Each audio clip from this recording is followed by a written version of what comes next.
Professor Treacy, che è un chirurgo dermatologico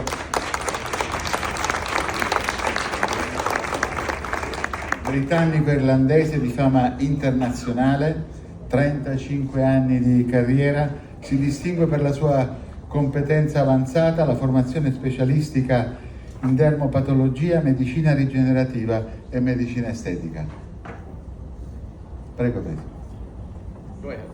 Thank you. Can you hear me? I'm going to look at the future, what's going to happen in aesthetic medicine, and what's happening at the moment. So technically, I'm going to break my lecture down into new diagnostic methods, including AI. Regenerative medicine is where it all is at the moment. I'm going to look at my role within regenerative medicine and why I recently got some awards for it.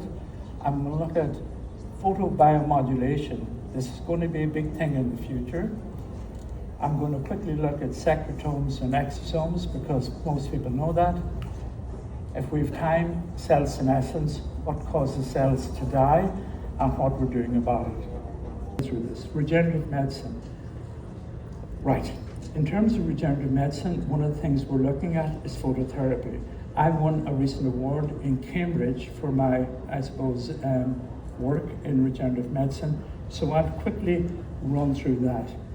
In IMCAS 2003, I can actually read this, it's fine, thanks.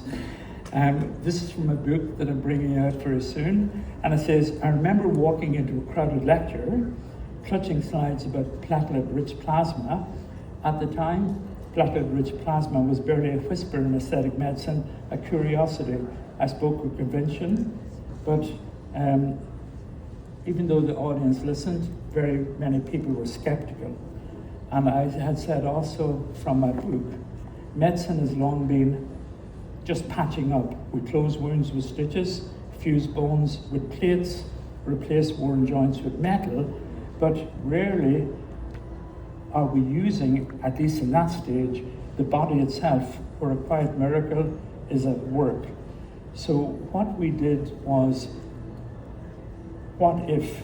In other words, back then with PRP, I decided, what if we use PRP in terms of growing hair? So we were certainly among the first clinics to do that, and we won prizes for it back in 2007. But I also, at that stage, decided, what if we use red light and PRP together? Now, this is a synergistic effect, even though they're doing two different things. One is reducing inflammation. It is upregulating cytokines, follicular structures, and at the time, this was among the first PRPs that we did, and it was a totally new, philosophy per se. So then what I decided to do was to introduce stem cells to it. Our original stem cells were from fat adipose tissue.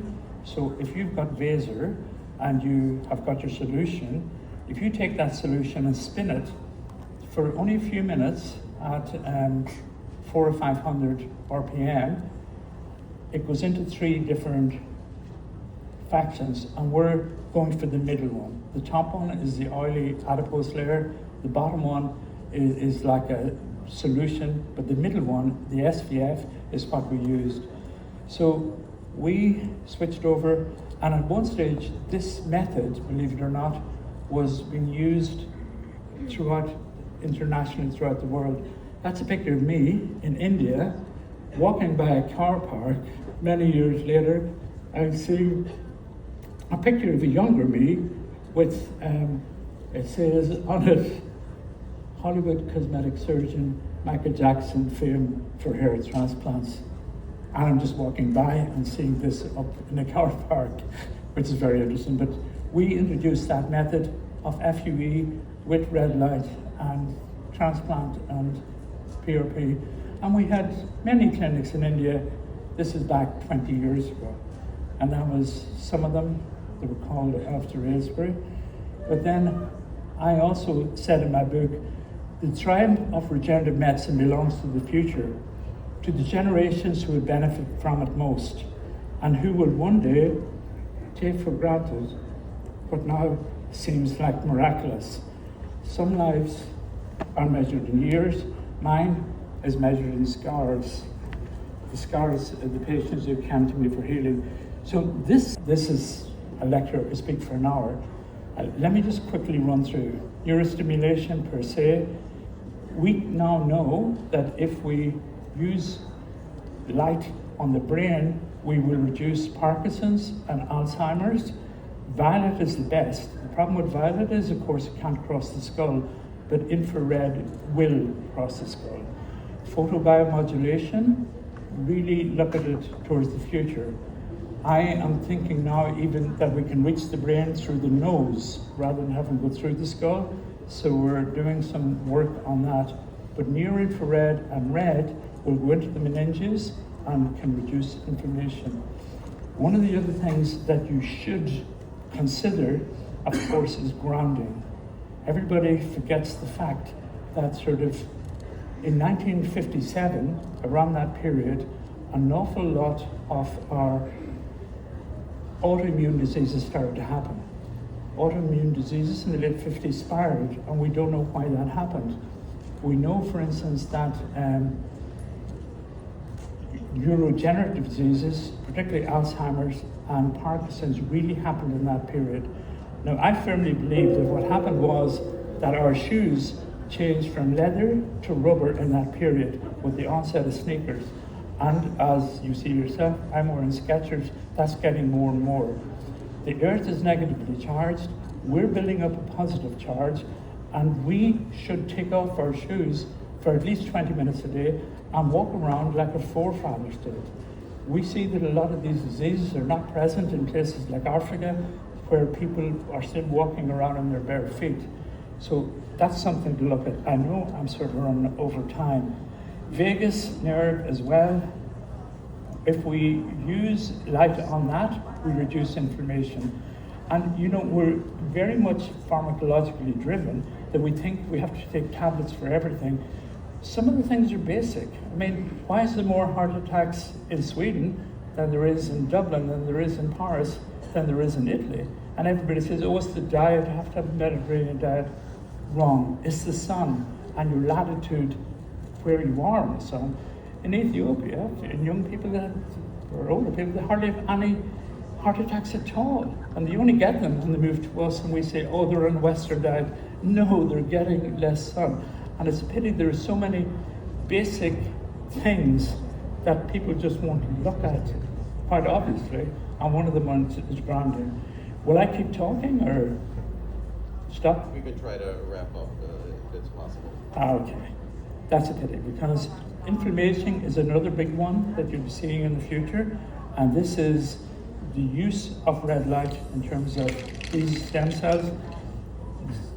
And this are just making things worse for everyone. Yeah.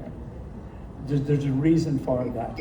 Stem cells per se, if you just use them like we thought they would work 20 years ago, actually cause problems. They just cause a mess, but if you can control them, and I say this for very good reason, exosomes, of course, carry a cargo, and exosomes are specific going to a certain thing. So if we can actually put our cargo onto exosomes, obviously we'll reduce heart attacks, Parkinson's, and all the rest. But red light also with exosomes will direct exosomes to where you want to go. Will I wrap it up? That's a pity, I had only 20 minutes. Yeah.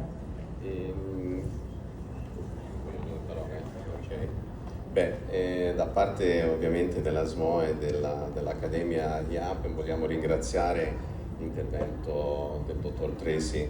Ovviamente è il primo di questi interventi internazionali a cui ci teniamo moltissimo avere il suo coinvolgimento e altri professionisti del settore. E, come avete visto, lui è stato premiato diverse volte, riconosciuto anche per le sue attività umanitarie, perciò volevamo anche fare questo tipo di riconoscimento a lui e ringraziargli di nuovo con il suo intervento per il nostro congresso.